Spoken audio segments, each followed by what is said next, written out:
Let's get started with the first talk of this session. Let's give a round of applause to Dave Sawyer.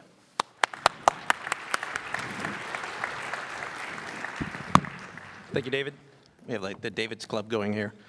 Thanks everybody for coming out here and venturing out to the hinterlands of the conference rooms. So hopefully I've got some good stuff for you today about Python, SQLite. First off, let's talk about what is SQLite. As a database engine, it's an in-process SQLite database engine. It has no configuration necessary, which if you've used Postgres and other things, it can be tough to set up. It's free for any use. It's compact, so you can use it on mobile and a lot of other small space areas. And it's fast. It's very fast. Think about like 10,000 statements per second. And that's kind of pessimistic. I tried it out. I was getting 100,000 reads per second, which was fast enough for my use. It's very reliable. The tests are outstanding. It has 100% branch coverage. And I know, like, if you're writing your code and you're saying, my God, it takes me longer to write the test code than it took me to fix the bug. In test code, there's 787 times more lines of test code than there is production code for SQLite. It's just an amazing amount of test code. So why use SQLite? I mean, we already have something built into Python for serializing our data. We've got pickle. And isn't pickle good enough? Well, one of the things we could use SQLite for is handling large data sets. I mean, once your program starts to become real, you're going to want to be able to have bigger amounts than you can store with pickle. We can search and sort efficiently with SQLite. We have the ability to do transactions with rollback so we can keep our data copacetic. It's a safe format. Something like pickle says specifically you cannot trust it if it comes from outside. With SQLite, the database, you can email that around, you can read it in, you're not going to get hacked by that. And it's 32 and 64-bit agnostic. It's big little endian agnostic. It's great for just using it across different applications and different platforms. And of course, we get concurrency. We can have a lot of readers mixed in with writers. So this can work even on your websites and stuff like that. OK, so this is basically copied directly from the Python documentation on SQLite. So this is how we get started with SQLite. Import it, then we can connect to a database. I called it example.db.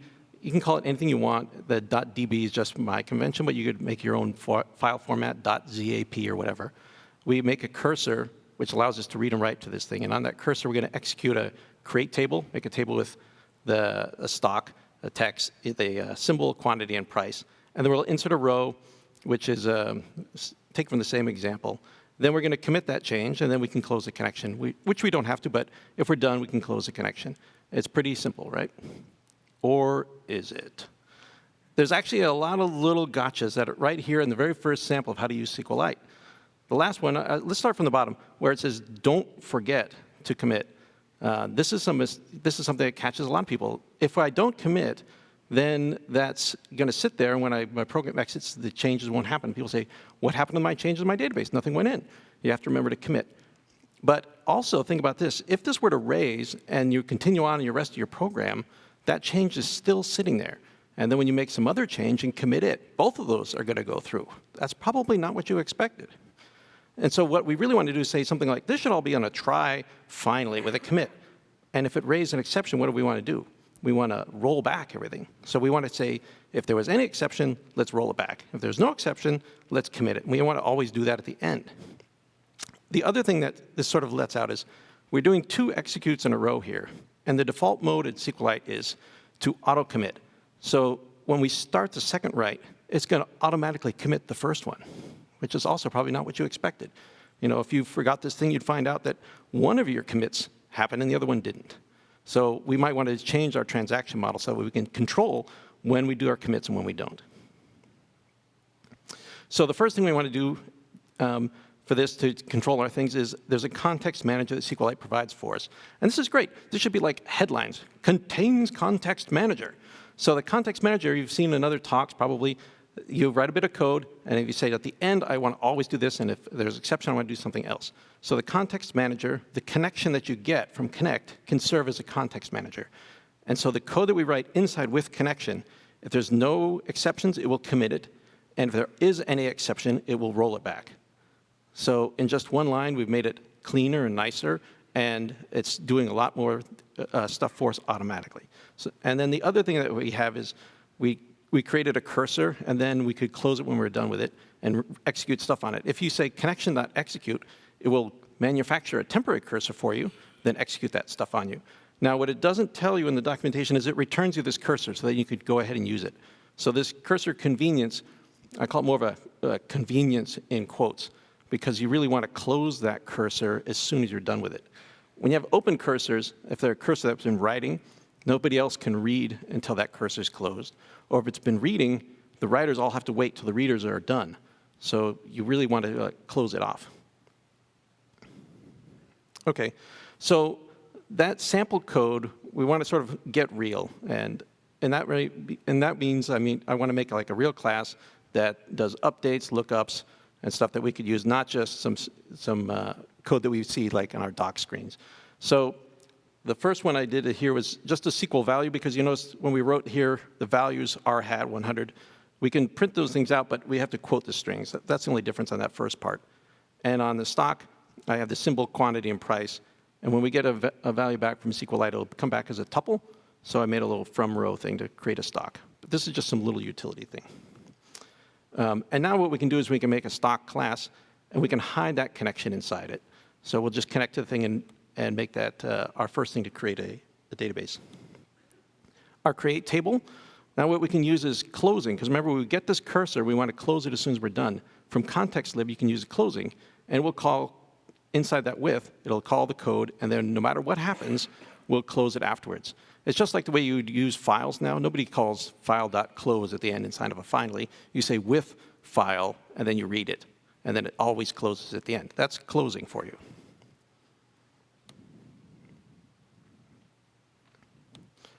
Okay, and then the insert, we're basically creating something that was similar to the insert that we saw before.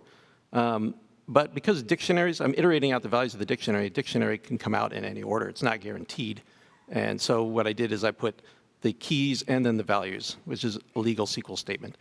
And then this looks like the sample code that we got, but I put unsafe here. Does anybody have an idea why I put unsafe? I'm just thinking back to the example code that we saw, which said insert into stocks values, and here are the values. So what I'm doing is I am taking user data, and I'm going to execute that. Does that sound bad? That's very bad. Because if you imagine things like, we did a lookup, and we're looking for something named Robert, we find out something like our little Bobby Tables thing.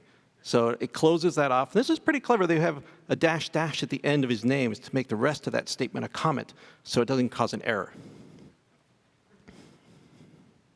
So we don't want to do what we saw in the code. And to be legit to the documentation, it says, that code that we just showed you, don't ever do that. Instead, what we want to do is we want to use placeholders, so these 3 question marks. And then we can pass the data in a tuple afterwards. So here's that might take 3 on that example code. We'll just say insert into stocks. Now that we're executing the part that's in the quotes, insert, and there's no user data in that thing that we're executing. And the values that we're passing in on the right can be user data. And then the other cool thing is we don't have to change it to Unicode or do any byte encoding of the strings. We can pass our raw types through to SQLite. Okay, so here's the fixed insert call, and now I have a places where I joined a bunch of question marks together for however long the keys are in our dictionary, and I insert them in. It's a little bit easier to see this on the lookup, where you can say where symbol equals question mark. And then I have to have, it's kind of odd in Python to get a 1 tuple, or I don't know what you call it, a muple. You have to just have the parens and then a comma and a closed paren. And then that's lookup. And one other thing I'd like to expose is the transaction, because it'd be nice for users of this to say with transaction and then do a bunch of stuff. So I'm making a connection sort of public here. And then update's not so interesting, so I'll just kind of skip down past that. Okay, so there's our class. Now, we said we don't want to do the auto commit thing. We want to come up with something where we control our own transactions. So what have we got if we don't use that? We have 3 modes called deferred, immediate, and exclusive. And when I saw those, I'm like, I have no idea what that means. They're not too obvious. They're named for a technical term, which once you totally understand it, then you know it. But if you don't understand it, the easiest way to think about it is they're really deferred is for having multiple readers and multiple writers. Immediate is if you want multiple readers, but only one writer. And exclusive means you just have one guy. He can write, he can read, and nobody else has any access to the database. So what we're going to go on in this talk is just talk about deferred, because if we can implement deferred nicely, then the rest are very easy. And we can get decent performance out of deferred. We don't really need the other ones. So how do we control these guys? In SQLite, this is all controlled by locks. So when there's a reader will get a shared lock. And we can have multiple readers all reading out of the same database at the same time. And when somebody wants to come along for a write, they'll get a reserved lock. And there's only one of those. And during that time, they're going to start setting up their journal, the rollback journal. So during this time, it's actually still OK for people to reading. They haven't started writing yet. So readers are still allowed in a hurry here to get their reading done. But then the writer will take the pending lock. And when the pending lock happens, we're basically waiting for the readers to get out of the pool. You know, all your readers, finish up what you're done, because I'm going to write. So no more read locks are given out. Anybody who wants to start reading, they're blocked. And we just are waiting out for the reads. This is where sometimes people find they get the database is locked errors, because there's some reader that's poorly written and it's not finishing. It still has a cursor open. It's important to close your cursors as fast as you can so you can let the writers in. Okay, and then once you've got the pending lock, then you can then you'll get the exclusive lock, and then during that time, no other locks are given out. When a writer's finished, he'll release those things, then readers and writers can get back in and use the database. So the readers are never reading a database that's being written to. And our database is always just one file. This is really actually convenient. You can just take a file and to back up your database, just back up the file. That's so easy. And you can email files around. This is a great way to just, it's really handy to administer a database when it's just one file. Okay, so now if we want to do reading and writing, we're going to have to do some changes to our initial connection.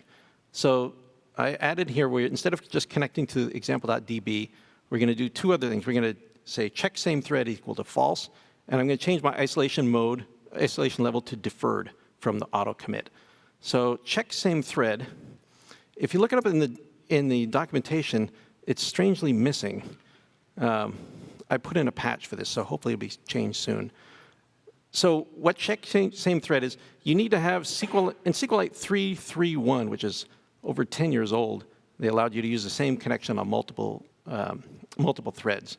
So before that, you had to always create a new connection on every single thread, which is a pain. It's actually nicer just to open one connection and then share it amongst all of your threads. And so then that makes your code a little bit simpler. So we'll do that. Or the other way you can do it is, well, I'll show you the other way too. Okay, and the other thing I did here is I used wall mode. I love wall mode. Wall mode is awesome. Why didn't anybody tell me about wall mode when I was younger? I don't know. But so wall mode, you need SQLite 3.7. That's probably why, because it was only in 2010. But wall mode is awesome. So what is wall mode? Wall mode is write-ahead logging. So write-ahead logging means that we're going to be able to read and write at the same time, which sounds impossible, but we can do it. So the readers are going to read that green block, and a writer will append its changes to the end as a kind of a delta. And so while the writer is writing, the readers aren't bothered. They're just still reading that same file that they've been reading before. And when the writer's finished, the next writer can start. And then the readers will now read that same green block, and then after they've got their results, they'll do this little delta, which is very fast, and the writers are not bothered. So now the readers can read and the writers can write at the same time. And eventually you can see all these little deltas will pile up. And so there'll be eventually be a checkpoint where we'll stop all reading and writing, and then it'll be combined together, and then we can start again with one new delta added to the end. So how do I get these changes? So to get something like wall mode is only available in 3.7.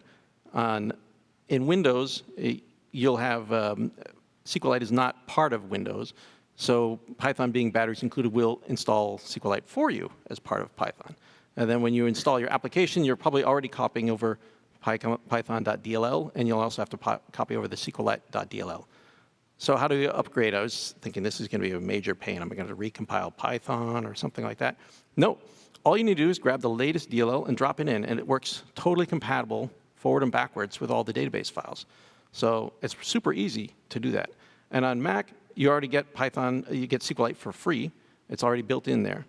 So it depends on which version you're at. But if you want, you can also upgrade that guy. So I put in here, so you can check your version, and there's SQLite 3.version, which you might think would tell you the version of SQLite. And right in the docs it says, this is not the version of the SQLite library. It's the module of the version that's of the module that's running SQLite. So instead, what we want to do is we want to check SQLite.underbar version, and that will print out that version number on the right-hand side. And on Linux, if anybody knows, please tell me. I'm not sure how to check the versions or what versions are shipping with which versions of Linux. I guess there's too many flavors there. OK, and then to upgrade, just drop in a new version of SQLite. All right, and finally, our last steps is going to be to do the writing. We want to have, in SQLite, we can only have one set of changes per connection. So the traditional way is to say, well, for every thread, let's make a new connection. And this is the first way that I show here. So we'd say something like, on a property of a connection, we want to say, we'll get the thread identifier, and then we'll just basically put all the thread connections in a dictionary. So whenever you just get the connection, you'll look it up in the dictionary from your thread ID, and if there's nothing there, then we'll make a new connection from that thread, and then return that and add it to our dictionary. Now the problem with this is that when your thread goes away, you want to clean it up from the dictionary. I mean, you don't have to, because you could, but it'll eventually clean up at the end, because it's not like a cursor. But it's better to do the cleanup. So instead, you'll also want to subclass or monkey patch the thread, so the run routine, so that you can close it off. I found that this was useful to do, especially for things like unit tests, where you're creating and destroying connections a lot. You don't want to have you don't want to have a whole bunch piled up or get blocked on the database. The other way you can do it is you can use a lock while writing. So this is when we have one connection, and we're going to share it amongst all the threads. And we're sort of doing, this seems a little bit dirty, because we're doing the same sort of work that SQLite's already doing with its locks. But it's the same efficiency, because really only one connection can write at a time to the database. So adding another lock on top of that doesn't cause any performance problems. And then we can just share this thing together. And we don't want to say, we don't want to have one thread writing A and another thread writing B, and then the first thread come in and say commit. So if we say with transaction here, the first thread will get the lock, and then the second thread will wait for our Python lock to be released before it can write. And then this is basically the same code that you would see in SQLite to do the context manager for the connection. We've just unwound it here, added in our lock. And so now we have if it succeeded, we commit. And if it raises, then we'll roll back and then re-raise that exception so you can catch it outside. OK. I finished a little bit early, which I guess is good, because because we're running a little late to start off with. But I can take some questions from the audience if we got some. Yeah. Yeah. Yeah. Please go to the microphones.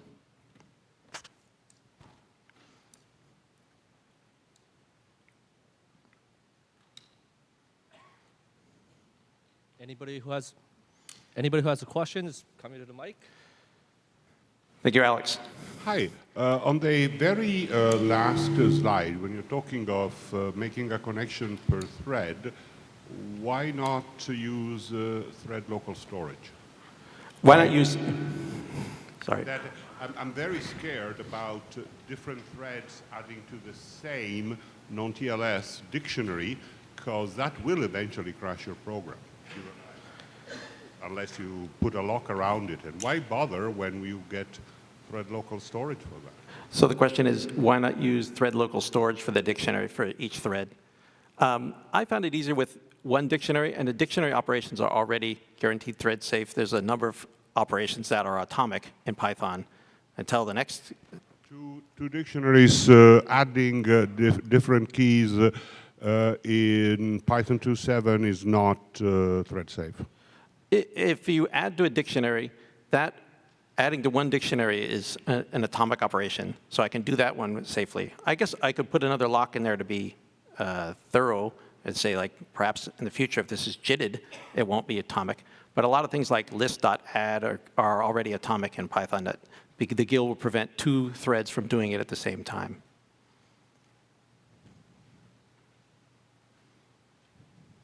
So unless you need DB API 2 compatibility because you're planning on switching out the backend for Postgres or something, in which case be careful, why wouldn't you use APSW instead of SQLite 3? APSW, another Python. Roger Binns' lower level what I wrapper. wanted to do with this talk is show that we can still use the built-in Python libraries without adding in a third-party library. That library's got the philosophy like, I already seen what's in the SQLite library, and I'm going to throw it out and do it again. And I think what the nice thing about that library, though, is they try to keep up with everything that's going on in SQLite. So things like wall mode are built in, as opposed to just calling the pragmas that are that are already here. But in this kind of code, you don't need to pip install or have any additional packages to do it. And you can still see the same model that SQLite was originally written for in Python. 2.7 is still working in 3.5 with the existing library. So package management, effectively. Yeah, you can use you're saying you could use a package manager if you wanted a different one? No, I mean, the reason is not introducing an external dependency. You're right, not adding an external dependency. Now, another question that sometimes people ask me about, why not use an ORM to keep everything from me so I don't need to know all the details about how, when I'm making a query or when I'm writing. And what I found with the ORMs is that generally you need to know enough that you don't need the ORM to really benefit from it. If you go in kind of ignorant and write something, you'll end up with something that I looked at one project and they're saying it's so slow we're not sure why. It's because, did you realize you're generating thousands of SQLite calls because you're doing something that looks like A.B equals B.C while in a while loop or something like that, and it looks like harmless code, but it unwinds into a bunch of SQL select statements. So I'd kind of rather say just for most database use, it's fairly simple. We can just write the code directly, and then we'll know exactly how many calls we're making, how many reads and writes to the database we're making.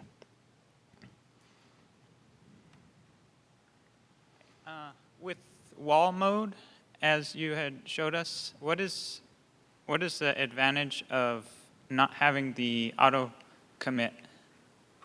So the main advantage with not having the auto commit is a lot of times you want to do something where you say, I want to decrement this table and increment this table, and I want it all in one transaction. I want it all or nothing.